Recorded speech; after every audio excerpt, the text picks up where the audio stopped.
Anthony Richardson is going to be ready for training camp now? Is that what I heard over the last couple of days out of Yeah, and Indianapolis? I always want to be careful with the idea is that he'll be ready at some point in training camp. The hope is that he'll be ready day one. I think we always have to be careful with these. It's something I learned.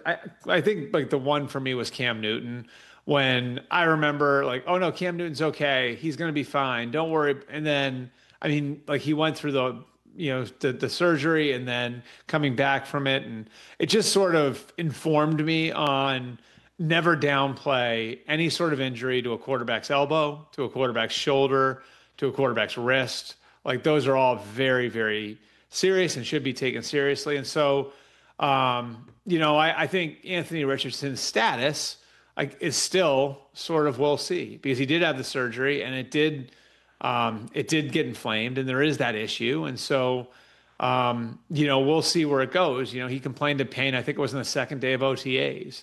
And so, they're shutting him down. That's not a minor thing. And I think the other interesting part about this to me is there's a reason why they went and paid Daniel Jones $15 million to come in for a single year. And because Anthony Richardson was out for all of OTAs and the mini camp, Daniel Jones has had a chance to build some momentum. So now instead of them entering training camp on an even plane, Anthony Richardson has got to catch Daniel Jones. And I think that part of it, when you're coming back off of a shoulder injury to your throwing shoulder at quarterback, it's just, I think it complicates a lot of things. My guess would be Daniel Jones will be the week one starter. But I think Anthony Richardson will get a legitimate shot to play, in part because the guys who drafted him fourth overall are still there. So Shane Steichen and Chris Bowers still have a pretty major investment in the guy. Catch the Rich Eisen Show live weekdays from 12 to 3 p.m. Eastern on Roku Sports Channel in the U.S.